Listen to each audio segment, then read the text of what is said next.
festival opening. I'm James, and alongside of me is the wonderful June. And together, we're honored to guide you through a morning filled with exciting and unforgettable moments. So, get ready for this splendid celebration with us.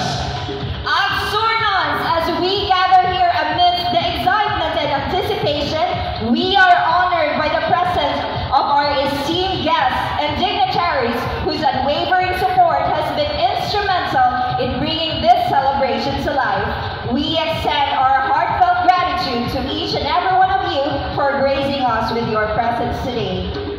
And as we embark on a journey filled with cultural richness, your presence here not only adds to the grandeur of this occasion, but also serves as a testament to the unity and spirit of community that defines our festival.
Continue to shape the fabric of our identity as a province.